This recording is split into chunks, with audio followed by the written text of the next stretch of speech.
مولا امام زین العابدین سید الساجدین کی مجلس ہے. میرا دل یہی چاہتا ہے کہ میں آج آپ کو امام زین العابدین علیہ السلام کے فضائل سناؤں. توجہ سے سماعت فرمائیں گے. مولا کا لقب ہے زین العابدین و سید الساجدین.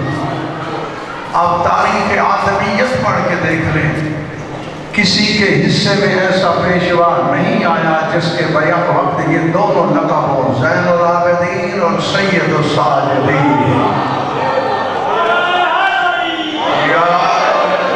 آخری بندے تک وہی نعرے میں شریک ہو جایا کرو. میں کے نعرہ ہے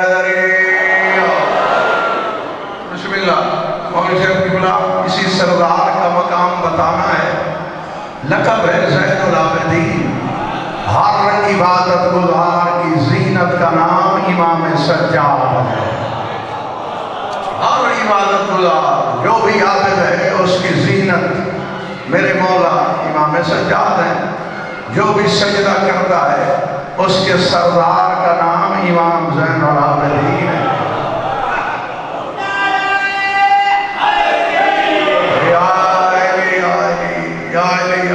سلامت رہو بھائی.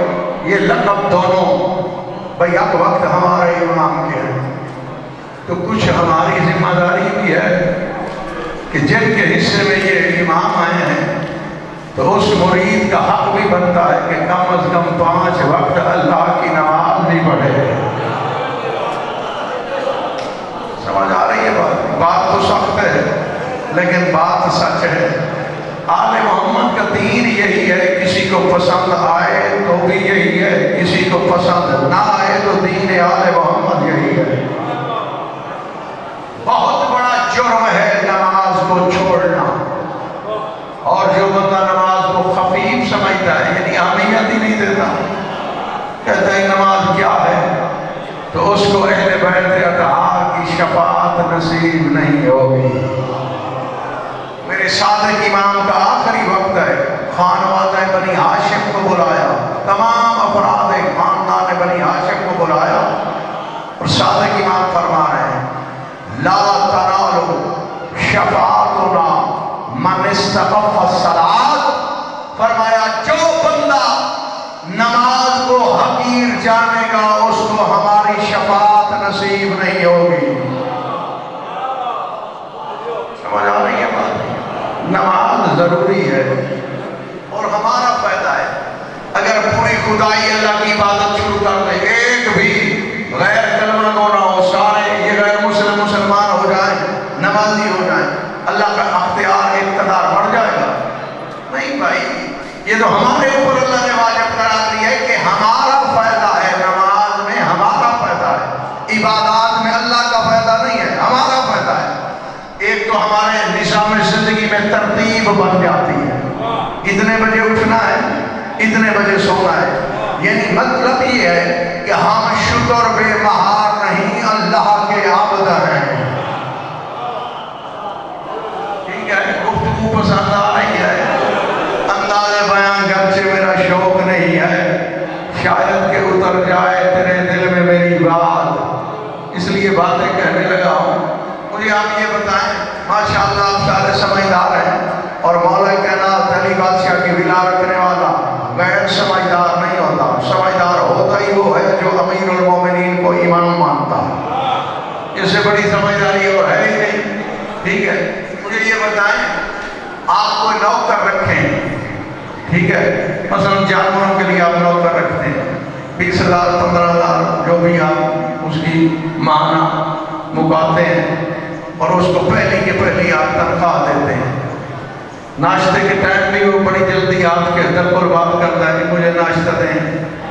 ناشتہ بھی آپ اسے دیتے ہیں، ٹائم پہ کھانا بھی، شام کا کھانا. اگر آپ صبح آئیں وہ بھینسوں کو چارہ ہی نہ ڈالے، 9 بجے تک سویا پڑا ہو، تو پھر آپ کیا کریں گے؟ کہیں گے نا بھائی آپ چلے جاؤ، آپ کو تمیز نہیں ہے نوکری کرنے کی. نوکری سے پہلے ہم نے شرائط رکھی تھی کہ یہ شرط ہے، تجھے تمیز ہے نہیں، دفع ہو جاؤ. میں یہی کہنے لگا ہوں، جب تمہیں ایسا نوکر پسند نہیں ہے جو تمہاری بات نہیں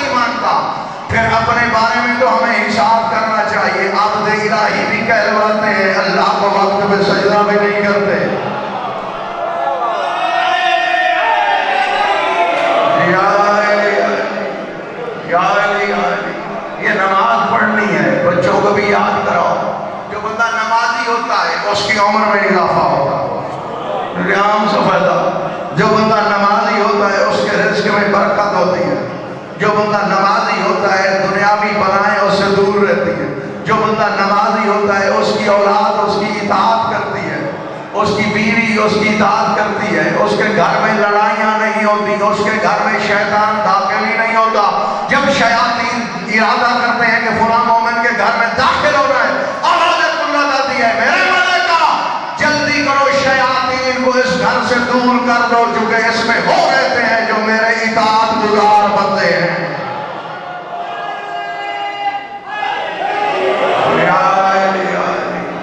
یا علی سلامت رہو بھائی، آباد و شاد رہو۔ ثواب بتائیں نماز کا کتنا ثواب ہے، ٹھیک ہے؟ اور غیبت نہ کیا کرو۔ ہم شیعہ ہیں، میں بھی آپ میں شامل ہوں، ہمارا یہ بڑا اختصاص ہے۔ جو ہمارے سامنے بیٹھا ہے بڑا محترم ہے، بیچارے نے پشت بلائی اور ہم شروع ہو گئے۔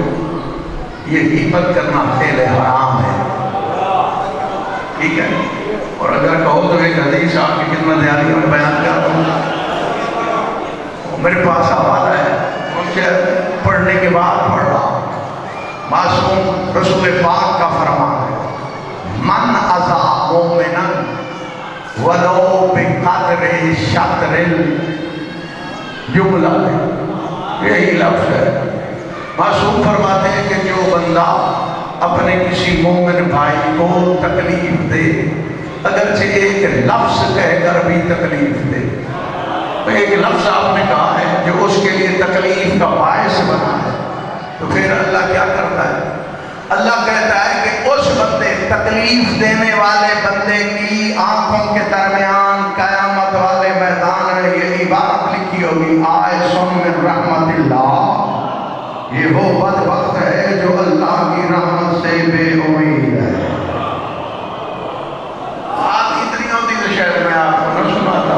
اور اس کے بعد فرماتے ہیں کمن ہادم الکعبہ و بیت المقدس، فرماتے ہیں اس بندے کی مثال جو اپنے مومن بھائی کو تکلیف دیتا ہے، ولو بشطر الکلمہ کا لفظ ہے، ٹھیک ہے نا؟ ایک کلمہ کہتا ہے، اور کلمہ حرف کو بھی شامل ہے، اسم کو بھی، فعل کو بھی، ملزم بھی، بلا اتنی اگر کسی مومن بندے کو کوئی تکلیف دیتا ہے تو یہ بات ہو گئی، قیامت والے میدان میں آئے گا تو دونوں آنکھوں کے درمیان لکھا ہوگا اللہ کی رحمت سے یہ نا امید ہے، مایوس ہے، یعنی اللہ کی رحمت اس کو نہیں ملے گی، اللہ بورڈ لگا دے گا اس کی پریشانی پر۔ اور رسول پاک فرما رہے ہیں اور اس کی مثال ایسے ہے جیسے اس نے بیت اللہ بھی گرایا ہو، بیت المقدس بھی گرایا ہو، اور 10,000 ملائکہ کو قتل بھی کیا ہو۔ کر گئے ہو نا، کیونکہ یہ ہم سے زیادہ ہوتا ہے، بار بار ہم کرتے ہیں، تو یہ محاسبہ نفس ہے۔ اگر کسی نے زیادتی کی ہے تو وہ جواب دے گا، آپ نہ کریں اس پہ زیادتی تاکہ آپ کو پھر جواب نہ دینا پڑ جائے۔ یہ بات تھی کہ مومن کے لیے آپ نے غیبت نہیں کرنی، مومن کو تکلیف نہیں دینی۔ بعض لوگ ہم سے کہتے ہیں مول صاحب کوئی وظیفہ بتائیں، کوئی ورد، کوئی آیت، کوئی قرآن، کوئی سورت۔ ہمارے بچے ہماری بات ہی نہیں مانتے، یعنی جوان ہو جاتے ہیں تو پھر مرضیاں کرتے ہیں، والدین کی بات نہیں مانتے۔ تو میں کہتا ہوں وہ ٹھیک کرتے ہیں جو تمہاری بات نہیں مانتے، ٹھیک کرتے ہیں۔ وہ آگے کہتے ہیں خیر ہے مول صاحب ہم نے تو آپ سے علاج پوچھا ہے، آپ آگے یہ جواب دیتے ہیں جاگنا۔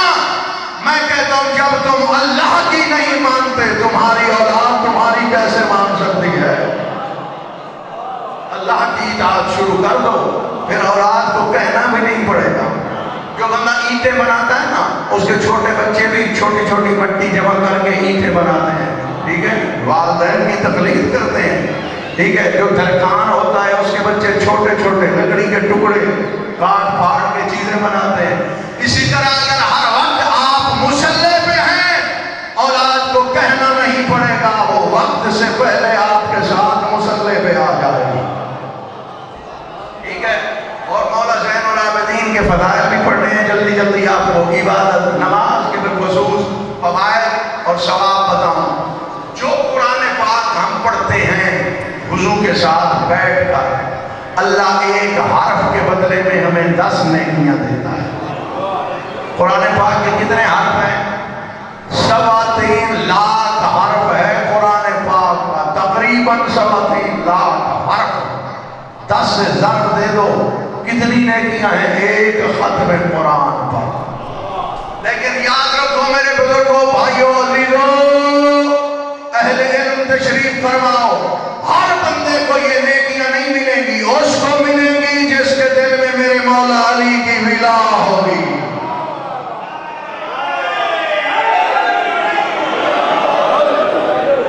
ہر بندہ امیدوار نہ بنے میں نے قرآن پاک ختم کر لیا ہے تو اتنی نیکیاں نہیں، شرط ہے بھائی، شرائط ہیں، عبادت کی شرائط، بغیر شرط کے تو عبادت ہی نہیں۔ جس طرح بھائی وضو شرط ہے، نماز کے لیے وضو شرط ہے یا نہیں؟ اگر کوئی بندہ وضو نہ کرے ساری رات عبادت کرتا رہے، عبادت ہو جائے گی؟ اللہ بھی ناراض ہوگا۔ بھائی ساری رات مشقت کی ہے، جو پہلی شرط ہے وضو، وضو کے بغیر اللہ عبادت قبول نہیں کرتا۔ میں کہہ رہا ہوں مولا امیر المومنین علی بادشاہ کی محبت کو زیادہ اہمیت نہ دو، وضو کے برابر بھی اہمیت دے دو تو تم پار ہو جاؤ گے۔ جس طرح وضو کے بغیر نماز نہیں ہوتی، علی مولا کی محبت کے بغیر بھی نماز نہیں ہوتی۔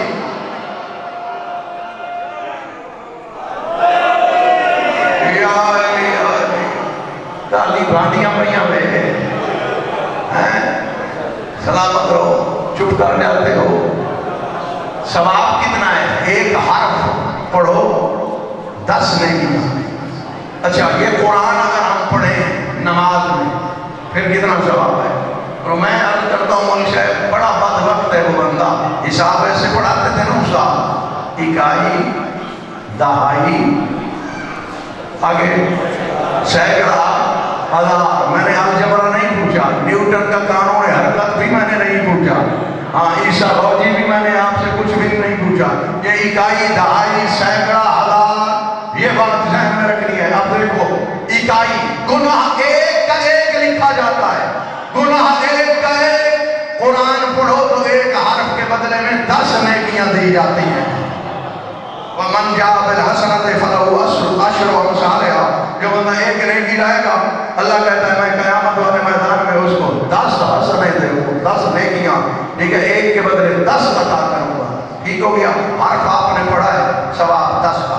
اب آگے ابھی ہم اکائی پہ، جو نماز ہم بیٹھ کے پڑھتے ہیں جیسے فطیرہ عشاء ہے، ٹھیک ہے، وہ حکم ہے کہ بیٹھ کے پڑھو، وہ ایک شمار ہوئی ہیں، 2 شمار 1 ہو۔ چونکہ اس وقت بندہ تھکا ہوا ہوتا ہے، شریعت نے کتنی چھوٹ دی ہے کہ وہ بیٹھ کے پڑھو، مستحب ہے، تاکید ہے کہ بیٹھ کے پڑھو، سارا دن دہاڑی کی ہے، اللہ کی بارگاہ میں عشاء بھی پڑھ چکے ہو، اب 2 رکعت بیٹھ کے پڑھ لیں۔ اس میں جو بھی آپ نے قرآن پاک پڑھنا ہے، سورہ فاتحہ ہے، اِنَّا أَنزَلْنَاهُ پڑھتے ہیں، آپ جو بھی سورہ پڑھتے ہیں اس کے حرف بنا لینا، ہر حرف کے بدلے میں اللہ 50 نیکیاں عطا کرتا ہے۔ مل کے بابا دے بنم صلوات۔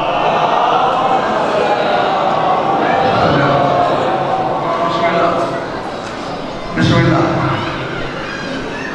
الحمدللہ آپ جانتے ہیں ہمیشہ آپ کے سامنے حاضر ہوتے ہیں، مجھ سے کہیں اچھا پڑھنے والے ہیں، میں مکتب آل محمد کا طالب علم ہوں تو اس لیے حق ادا کرنا ضروری سمجھتا ہوں۔ 50 نیکیاں ہو گئی حرف پہ، ابھی ہم اکائی پہ ہیں، ابھی ہم نے سینکڑا پہ بھی پہنچنا ہے، پھر ایک اور اکائی بتا دوں، حکم ہے فَمْشُوا إِلَى الْمَسَاجِدِ عَلَىٰ حَدْمٍ وَوَقَارٍ۔ جب بھی مسجد میں جاؤ ایسا ایسا سکینہ اور وقار کے ساتھ چھوٹے چھوٹے قدم اٹھا کے مسجد کی طرف جایا کرو۔ کیوں؟ بڑے قدم کیوں نہیں اٹھانے؟ جتنے قدم ہوں گے اتنی نیکیاں ملیں گی۔ شریعت نے خود حکم دیا ہے چھوٹے چھوٹے قدم آپ نے اٹھانے ہیں، چھوٹے چھوٹے قدم، تاکہ قدم زیادہ ہوں نیکیاں زیادہ۔ میرے اللہ کتنی نیکیاں ہیں۔ کوئی بندہ مسجد میں جا کے نماز پڑھتا ہے، گھر سے لے کر مسجد تک جتنے چھوٹے سے چھوٹے قدم وہ اٹھا سکتا ہے اٹھائے، آواز قدرت آتی ہے ایک ایک قدم پہ میں اللہ 10 نیکی عطا کروں گا۔ ایسی کوئی تجارت نہیں۔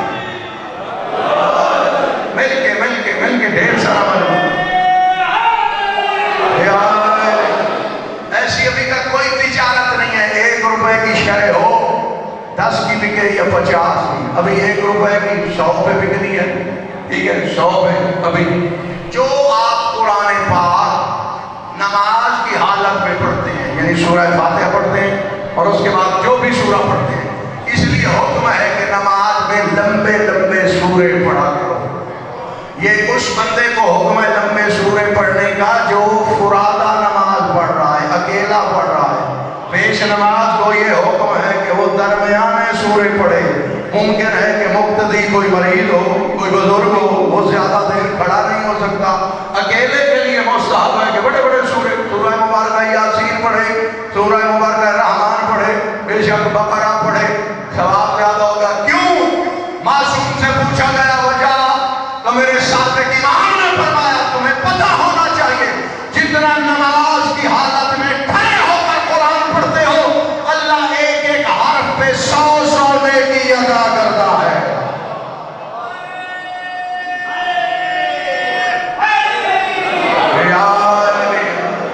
ٹھیک ہو گئی بات بھائی؟ اکائی دہائی سینکڑا پہ ہم آ گئے، اگر آپ کہو تو ہم 1000 پہ پہنچیں، ٹھیک ہے 1000 پہ، تو سینکڑے کی اکائیوں دہائیوں کی اور بھی ہزاروں مثالیں ہیں، فقط یہ نہیں ہے۔ حج کی بھی یہی ہے۔ جناب رسول پاک مولا امام حسین علیہ السلام کو بڑا چوم رہے تھے، جناب عائشہ آئی کہ آپ امام حسین کو بہت زیادہ کیوں چوم رہے ہیں؟ فرمایا اس لیے چوم رہا ہوں کہ جو بندہ قبر حسین کی زیارت کرے گا اس کو ایک حج مقبولہ اور ایک عمرہ مبرورہ کا ثواب ہوگا۔ میری ماہیت میں بی بی عائشہ حیران ہو گئی، ایک حج ایک عمرہ وہ بھی آپ کے ساتھ؟ مولا نے فرمایا نہیں، 2 حج مقبولہ 2 عمرہ مبرورہ کا ثواب ہوگا۔ بی بی عائشہ حیران ہو گئی، فرمایا 4 حج مقبولہ۔ پڑھتے پڑھتے 90 پہ پہنچ گئے۔ کسی نے بی بی عائشہ کا کندھا ہلا کے کہا اب پوچھنا بند کر دو ورنہ قیامت تک محمد ثواب پڑھاتے رہیں گے۔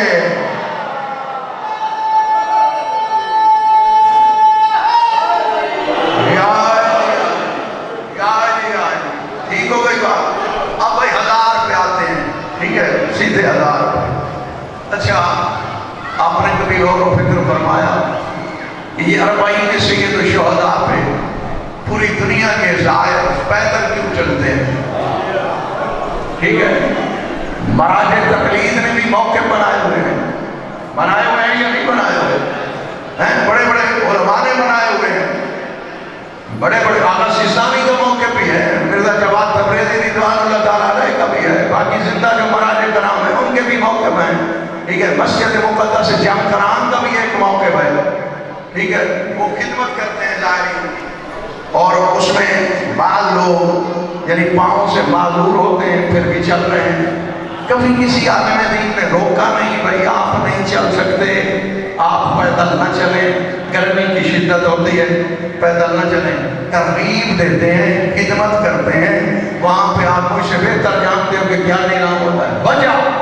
وجہ یہ ہے، اور مسجد میں آنے کا ثواب بھی میں نے بتا دیا، قرآن پاک پڑھنے کا ثواب بھی میں نے بتا دیا، نماز میں قرآن پڑھنے کا ثواب بھی، بیٹھ کر جو نماز پڑھی جاتی ہے اس میں قرآن پڑھا جاتا ہے وہ بھی میں نے ثواب بتا دیا ہے۔ وجہ کیا ہے؟ اور عالم دین خدمت کے لیے معمور ہو جاتا ہے۔ امام حسین بادشاہ کے زائرین ہیں، جس سڑک پہ بھی دیکھو عراق میں پیدل چلنے والوں کی بھیڑ، قافلے در قافلے جو ادھر جو آ رہے ہیں 40 سید الشہداء پہ، اس کی وجہ یہ ہے جو امام حسین کی قبر اطہر کی زیارت کرتا ہے پیدل چل کے آتا ہے، جتنے قدم اٹھائے گا ہر قدم پہ 1000 نیکی ملے گی، 1000 گناہ معاف ہوں گے، 1000 درجے بلند ہو جائیں گے۔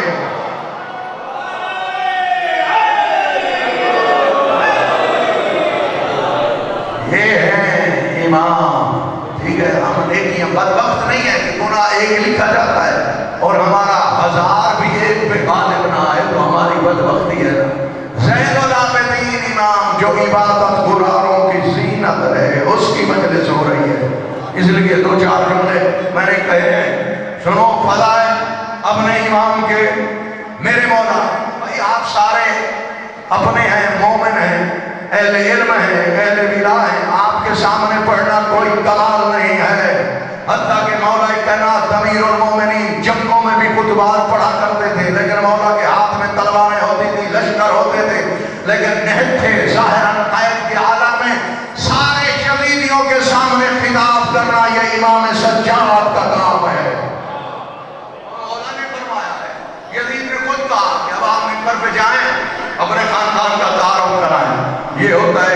تقدیر نے گھیر کے مارا ہے یزید کو. مولا امام سجاد سے کہہ رہا ہے ایک آدھ جملہ میں نے سرکار کا اور ایک آدھ اور فضیلت اور آپ کی نعمت میں تمام کرنے لگا بڑی جلدی. اس نے کہا منبر پہ جاؤ. سرکار آئے منبر پہ, یوں ہر بندے کا چہرہ دیکھا.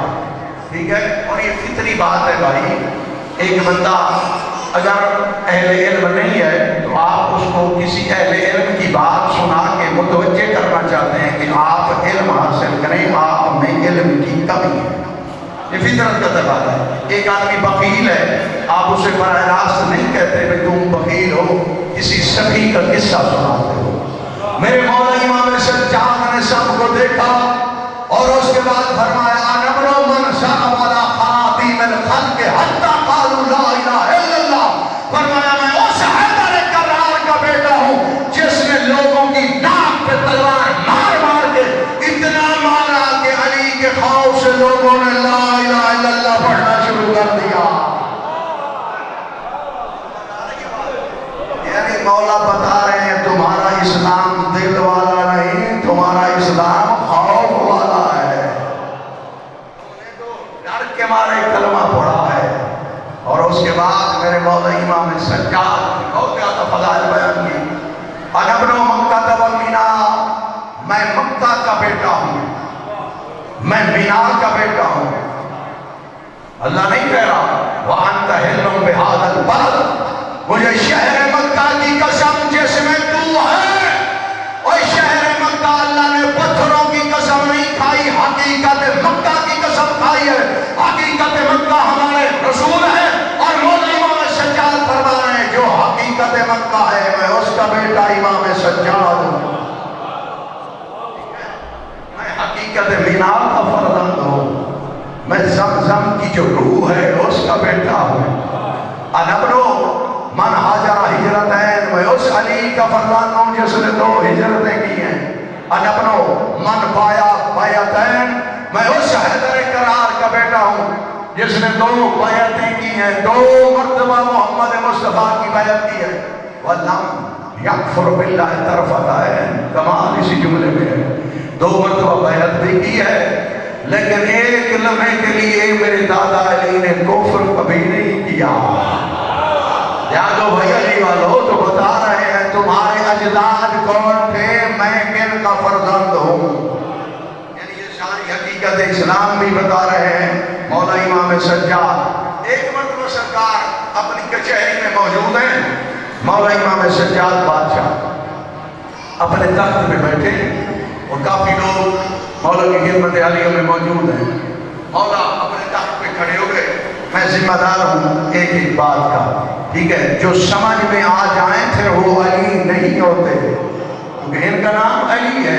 اگر ہماری عقل میں آ جائیں, ہماری عقل ان پہ غالب آ جائے یا محیط ہو جائے تو پھر ان میں اور ہم میں فرق کیا رہے گا. مولا امام رضا بادشاہ سے پوچھا گیا مولا پس دیوار, یعنی دیوار کے پیچھے ہمیں تو پتہ نہیں چلتا کیا ہو رہا ہے, آپ کو کیسے پتہ چل جاتا ہے؟ مولا نے فرمایا مسکرا کہ اگر ہمیں بھی پتہ نہ چلتا پھر ہم میں اور تم میں فرق کیا ہوتا. سمجھ آ رہی ہے بات؟ ہاں تو نبی یا امام کچھ ہوتا ہے تو اللہ نبی اور امام بناتا ہے. نبی اور امام بندے نہیں بناتے, اللہ بناتا ہے.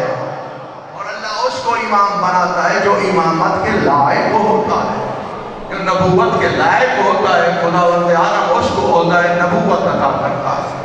ٹھیک ہے, سرکار اپنے تخت پہ جو بھی جگہ تھی سرکار کی مثلاً اس پہ کھڑے ہو, بالکل قد آدم, سارے لوگ دیکھ رہے ہیں. اس میں اپنے بھی تھے, پرائے بھی تھے, مخالف بھی تھے, معالف بھی تھے, سارے لوگ موجود تھے. شاید مولا نے یہ معجزہ اس لیے دکھایا, جو ہی کھڑے ہوئے سب نے مولا کو دیکھا اور میرے مولا کے قدم ہوا میں پرواز کر رہے ہیں. بھائی کوٹ چھٹا کے شرفات کا مجمع, ہم نے تو آج تک یہی سنا اور پڑھا ہے کہ پروں کے ذریعے پرواز ہوتا ہے, اور پروں کے ذریعے پرواز کرنے والے اور ہوتے ہیں. امام سجاد بغیر پروں کے ہو جا رہے ہیں. پرواز لوگ دیکھ رہے ہیں. تھوڑی دیر کے بعد غاب عن الابصار, آنکھوں سے اوجھل ہو گئے مولا. یہ جو بھی لوگ موجود تھے انہوں نے اور لوگوں کو بھی بتایا بھئی امام سجاد پرواز کر رہے ہیں، آؤ معجزہ دیکھو۔ مزید زیادہ لوگ جمع ہو گئے اور کچھ دیر کے بعد سرکار نے نزول اجلال فرمایا، آپ واپس آئے۔ جو موالی تھے انہوں نے نعرہ تکبیر بلند کیا۔ مخالفین نے پوچھا مولا آپ کہاں گئے تھے؟ میرے مولا نے فرمایا ہم مالا الاعلیٰ کی سیر کر کے آئے ہیں، مالا الاعلیٰ کی سیر کر کے آئے ہیں۔ آپ بھی سیر کرتے ہیں نا بھائی، کوئی کلومیٹر، کوئی 2، کوئی 3، کوئی 4، کوئی بڑا پہلوان ہو تو 10 کلومیٹر 5 آنے میں اس کے بعد سانس پھول جاتی ہے، اختتام ہو جاتا ہے۔ تو جملہ یہی کہنے لگا ہوں، اور جیسے امام سجاد کی سیر مالا الاعلیٰ ہو، اس امام کی حقیقت کیا ہوگی، اس امام کی فضیلت کیا ہوگی، اس امام کا حقیقی مقام کیا ہوگا۔ اور اس امام کا نام بھی علی ہے، زین العابدین تو لقب ہے، سید الساجدین تو لقب ہے، زین العابدین علی ابن الحسین مولا کا پاک نام ہے۔ مولا نے فرمایا ہم مالا الاعلیٰ تک گئے ہیں۔ مولا نے پہلے کچھ نہیں کہا تو کسی نے کہا مولا امام سجاد سے، حل تقدرو ان تصعد الی الملأ الاعلیٰ، مولا آپ ملأ الاعلیٰ تک جا سکتے ہیں؟ جاگنا میرے مولا امام سجاد کے چہرے پہ اللہ کا جلال نمودار ہو گیا۔ فرمایا والذی نفسی بیدیہ، مجھے قسم ہے ذات کبریا صفات کی جس کے قبضہ اقتدار میں میری زندگی ہے، ان سنانا مالا الاعلیٰ کو بنانے والے اللہ کے حکم سے ہم 14 ہیں، ہم 14 نے حکم الہی سے مالا الاعلیٰ کو بنایا ہے۔ یہ کیسے ہو سکتا ہے جس شے کو ہم نے بنایا ہو پھر اس شے تک ہم پہنچ ہی نہ سکیں؟ یہ وہ کریم امام ہیں، یہ وہ معجز نما امام ہیں، ان کے اتنے معاجز معجزات ہیں کہ بندہ سوچ ہی نہیں سکتا۔ آپ فقط یہ نہ سمجھنا کہ رعایت میں ان کو یہ القاب ملے ہیں، شیطان نے کہا ہے اللہ سے کہ اس امام کو تو نے زین العابدین و سید الساجدین بنایا ہے، جب تک میں نہ کہوں اس وقت تک میں نہیں مانوں گا کہ واقعی یہ سید الساجدین ہے۔ آواز قدرت آئی، اور ابلیس مجھے کیا ضرورت ہے تو ان کو مان یا نہ مان؟ کہتا ہے نہیں، تم تو کہتا ہے کہ جیسے میں نے 14 بنائے ہیں اور کسی کو نہیں بنایا، پھر میں امتحان تو لوں۔ آواز قدرت آئی، اگر یہ بات ہے تو 1 نہیں 1000 مرتبہ امتحان تو لے سکتا ہے۔ جاگنا، یہ شیطان مختلف حربے کر رہا ہے۔ مولا مصلی عبادت میں ہے، مولا نہ دائیں دیکھ رہے ہیں نہ بائیں دیکھ رہے ہیں، نہ آگے دیکھ رہے ہیں نہ پیچھے۔ اللہ کی نماز اس طرح پڑھ رہے ہیں جس طرح خداوند عالم کی عبادت کی جاتی ہے۔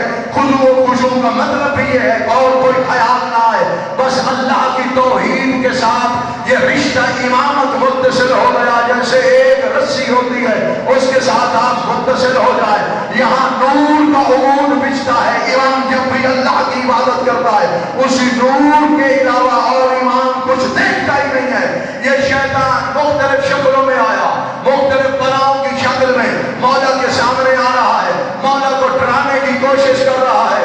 مولا نے اس کی طرف دیکھا ہی نہیں۔ جب میرے مولا نے سلام پھیر لیا، یہ شیطان اللہ سے کہتا ہے میں نے مان لیا ہے کہ یہ واقعاً زین العابدین ہے۔ سمجھ آ رہی ہے بات؟ ایک معجزہ اور سن لو، اس سے زیادہ مختصر ہو ہی نہیں سکتا نا، آنے کا مقصد ہو چھوٹا سا معجزہ۔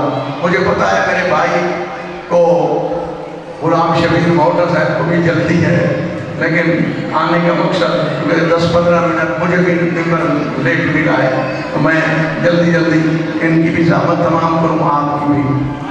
مولا اور قرآن پاک میں ایک آیت ہے وَأَتِمُّ الْحَجَّ، میں اس لیے مختصر پڑھ رہا ہوں، بالکل مختصر، کہ حج مکمل کرو، اپنا حج پورا کرو۔ مجھے یہ بتاؤ کوئی ایسا حاجی ہے زمانے میں جو حج پورا نہ کرتا ہو؟ یہ 15-20 لاکھ اب تو لگتے ہیں، ہر بندے کی کوشش ہوتی ہے مولم ساتھ ہو، اس سے پوچھا جائے مناسک حج سارے انجام دے کے آتے ہیں۔ پھر اللہ قرآن میں حکم کیوں دے رہا ہے حاجیو حج پورا کر کے آنا؟ یہ تو ہم زمانے کو بتا رہے ہیں، پوری دنیا میں ملک سے باہر قرآن سے نہ پوچھا جائے، سر اٹھاؤ یا بھالے سے قرآن سے پوچھا جائے۔ اللہ کہہ رہا ہے وَأَتِمُّوا الْحَجَّ، اور تم حج مکمل کرو۔ معصوم نے فرمایا اللہ یہ کہہ رہا ہے حج پڑھنے کے بعد اپنے امام وقت کی زیارت کو کبھی ترک نہ کرنا۔ اللہ کے کہنے کا مقصد یہ ہے جو بھی امام وقت ہے اس کی زیارت اور ملاقات کو کبھی ترک نہ کرنا، یہ ہوگا تمام الحج، ورنہ حج نامکمل ہوگا، ادھورا۔ مولا کا بلخ شہر سے ایک عہدیدار آتا ہے، حج پڑھتا ہے، اپنی حج مکمل کرنے کے لیے سرکار کی خدمت عالیہ میں ہر سال حاضر ہوتا ہے، تو پھر تحائف لے کے آتا ہے، میں بڑی جلدی کر رہا ہوں ہر سال۔ تو ایک سال اس کی زوجہ نے کہا کہ بھائی آپ ہمیشہ اپنے امام کے لیے تحفے تحائف لے کے جاتے ہیں، تیرے امام نے تو تجھے کبھی کوئی تحفہ ہی نہیں دیا۔ تو انہوں نے کہا استغفار کر، توبہ پڑھ، تجھے پتہ ہونا چاہیے کہ وہ اولاد کے مالک ہیں، شکر کر کے ہمارے حقیر تحفے کو قبول تو کر لیتے ہیں، تم شکر کر، ورنہ ہم کو کیا ضرورت ہے۔ وہ چاہیں تو گداگر کو یمن کی شاہیاں دے دیتے ہیں، وہ تو اتنے قریب ہیں۔ بہرحال دوسرے سال پھر وہ آیا حسن صاحب حج کے بعد اتمام حج مدینے میں امام کی خدمت عالیہ میں سرکار نے بڑا پیار کیا، ہمیشہ کیا کرتے تھے، اپنے ساتھ بٹھایا، کھانے کا وقت ہو گیا، مولا نے دسترخوان لگوایا، امام زین العابدین علیہ السلام کے دسترخوان پہ کھانا تناول کر رہا ہے مولا کی موجودگی میں۔ اس طرح امام رضا بادشاہ کے دسترخوان پہ کھانا کھاتے ہیں، بھائی سے برکت ہوتا ہے، تو مولا کا دسترخوان مولا کی موجودگی، کھانا تناول ہو گیا۔ مولا نے فرمایا تو ہمارا مہمان ہے، حق تو میرا بنتا ہے کہ میں اپنے کسی خادم سے کہتا کہ وہ تیرے ہاتھ دھلاتا، مگر ہمارے فعل میں مصلحت الہی ہوتی ہے، میں کہہ رہا ہوں تو آفتابہ لے اور میرے ہاتھ دھلا، نیچے تشت رکھ۔ اس نے کہا مولا اس سے بڑی سعادت اور کیا ہو سکتی ہے، میں حجت خدا کے ہاتھ دھلاؤں؟ مولا نے فرمایا پانی ڈال، بھائی کوٹ چھٹا والو جاگنا۔ مولا ہاتھ دھو رہے ہیں، وہ پانی ڈال رہا ہے، پانی گرنے کی نیچے آواز آ رہی ہے، اور اس کی نگاہیں مولا کے چہرے پہ ہیں، نیچے نہیں دیکھ رہا۔ مولا نے فرمایا فانظر الی الماء، پانی کی طرف دیکھ۔ کہتا ہے مولا پانی ہے، میں جو ڈال رہا ہوں۔ مولا نے فرمایا پہلے میں نے نہیں کہا، ہماری ہر بات میں مصلحت ہوتی ہے، دیکھ۔ دیکھا تو حیران ہو گیا، فَصَارَ الْمَاءُ یاقوتَ الْأَحْمَرَ، یہ پانی نہیں ہے، یاقوت احمر بن گیا ہے۔ یہ پانی نہیں ہے، یاقوت احمر بن چکا ہے۔ مولا نے فرمایا اپنی ابا بچھاؤ، یہ تھال خالی کرو، تشت پورا خالی کیا۔ مولا نے فرمایا پھر پانی لاؤ، تو دیکھ لو اس سے جواہرات بیچ کے روزی روٹی تو لی جا سکتی ہے نا، سالن روٹی، آٹا دانا خریدا جا سکتا ہے نا، اپنے روزی کے سارے جو لوازمات ہیں۔ تو پھر مولا بتا رہے ہیں او دنیا والو یاد رکھو، جس کو تم روٹی روزی کہتے ہو وہ ہمارے ہاتھوں کا دھو ہوتا ہے، ٹھیک ہے نا، ہمارے ہاتھوں کا دھو ہے۔ مولا امام سجاد درس دے رہے ہیں، پھر فرمایا پانی ڈال، پانی ڈالا۔ مولا نے فرمایا اب دے، اب نہیں کہہ رہا کہ فقط پانی ہے، دیکھا تو در ابیض بن چکے ہیں۔ مولا نے فرمایا اس کو بھی ہوا میں خالی کرو، پھر تشت رکھو، پھر پانی ڈالو۔ یہ عطا پہ آئیں تو پھر اس طرح عطا کرتے ہیں۔ جاگر علی والوں تیسری مرتبہ بھی مولا نے ہاتھ دھوئے، اس نے پانی ڈالا، فرمایا دیکھ، حیران ہو گیا، تشت بھر گیا زبرجد سے۔ مولا نے فرمایا یہ اپنی ہوا میں ڈال، کٹھری بنا کے سر پہ رکھ کے جا، جب اپنے گھر جانا تو زوجہ سے کہنا میرے امام نے تحفہ بھیجا ہے۔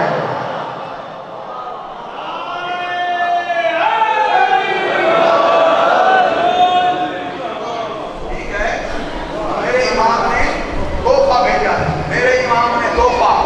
کہتا ہے مولا پھر یہ علم غیب ہے یا نہیں ہے بھائی بتاؤ ہیں؟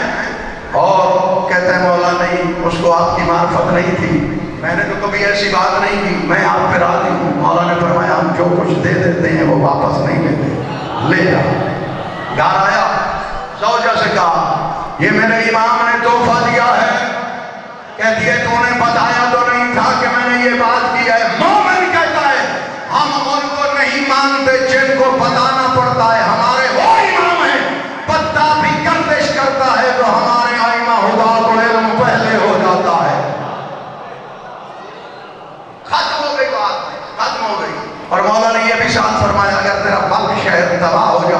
ایک دور بیچ کر اس کو دوبارہ آباد کیا جا سکتا ہے۔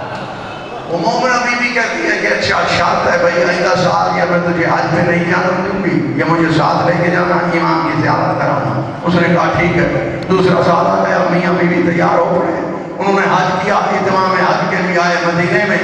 مدینے سے ایک منزل دور زوجہ کی طبیعت خراب ہو گئی اور وہ فوت ہو گئی۔ اس کے پاس جو زاد راہ تھا، سامان سفر، اس میں چھوٹا سا خیمہ تھا، اس نے وہ لگایا، زوجہ کو نیچے سلایا اور گھوڑا دوڑا کے گیا امام کی خدمت عالیہ میں کہ وہ مدد فرمائیں گے، کافن دافن کا سامان ہوگا۔ جاگنا علی والو، پریشان مولا کی خدمت عالیہ میں گیا ہے۔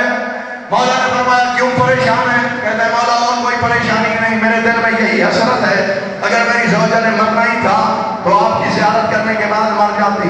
یہ چنا سنا تیرے مولا امام سجاد نے فرمایا کس نے کہا ہے وہ مر گئی ہے؟ جا وہ خیمے میں تیرا انتظار کر رہی ہے، جا وہ خیمے میں تیرا انتظار کر رہی ہے۔ آیا تو زوجہ زندہ ہے، بڑا خوش ہوا، گھوڑے پہ بٹھایا، گھوڑا بھگایا اور پوچھ رہا ہے تو کیسے زندہ ہوئی، جاگنا ہوئی، ختم ہو گئی بات۔ کہتا ہے میری روح ملک الموت لے کے چوتھے آسمان پہ جا چکا تھا کہ ایک فلاں فلاں حلیے کا جوان آیا جس کا چہرہ چودھویں کے چاند کی طرح چمک اور دمک رہا تھا۔ اس نے ملک الموت سے کہا یا ملک الموت انا تعلم انہا زارت ملینا فرد روحا وقالا ہمان وطادا۔ اس جوان نے کہا ملک الموت تو جانتا نہیں ہے میری زیارت کو آ رہی تھی، اس کی روح واپس کر دے، اس کی روح واپس کر دے۔ تو اس ملک الموت نے آگے کہا سامان وطادا، میں نے سن بھی لیا، میں نے اطاعت بھی کر دی، میری روح واپس کر دی، میں زندہ ہو گئی۔ جاگنا کیوں ہی آئی، مولا کو دیکھا، کہتی ہے مجھے اللہ کی وحدانیت کی قسم، جس نے ملک الموت سے کہا تھا یہ جوان ہے جو سامنے منبر پہ بیٹھا ہے،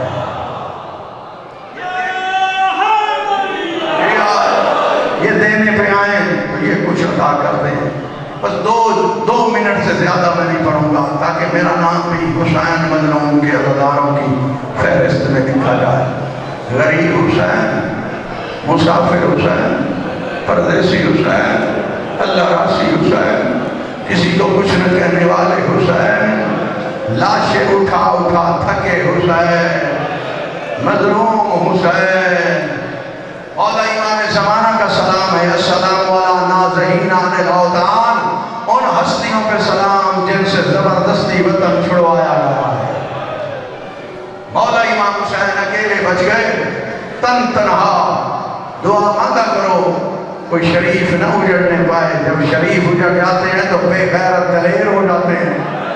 ایک حرامی ابن حرامی نے دیکھا ہے امام حسین اکیلے ہیں، جن کے دائیں طرف عباس علمدار ہوتے تھے، بائیں طرف کڑیل جوان علی اکبر ہوتے تھے، وہ اکیلے ہیں۔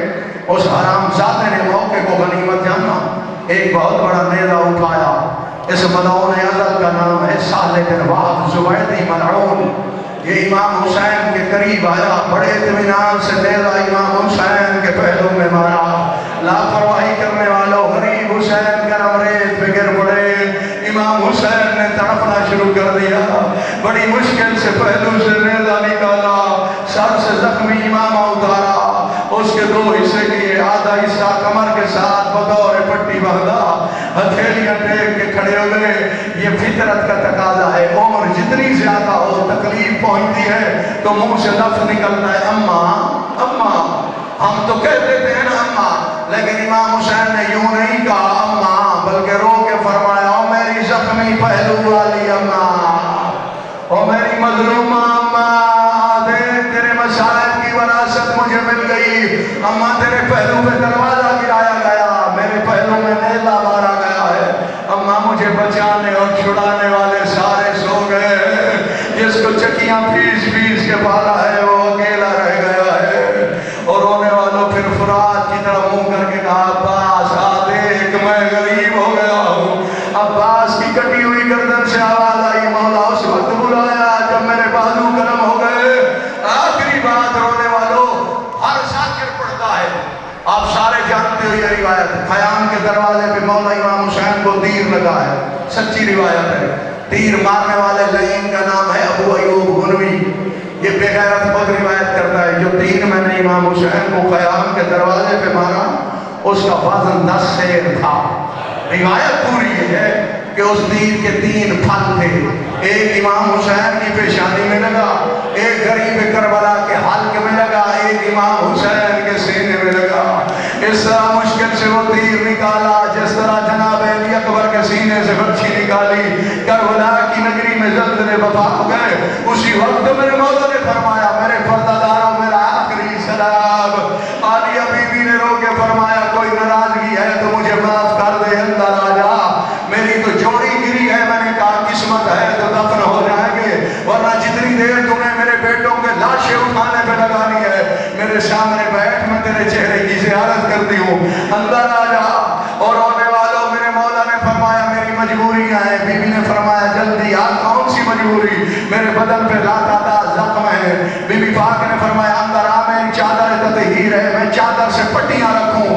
امام حسین نے رو کے فرمایا پٹیاں رکھنے کے لیے طبیب کی ضرورت ہوتی ہے۔ عالیہ بی بی بدل بیان کر کے کہتی ہے حسین آپ رو لو، مجھے رلا، آپ کو علم نہیں، میں 6 سال کی تھی، امت نے پٹیاں رکھنا سکھا دیا ہے۔ کبھی اماں زہرا کے زخمی پہلو پہ پٹی رکھی، کبھی بابا علی کے زخمی سر پہ پٹی رکھی، کبھی حسن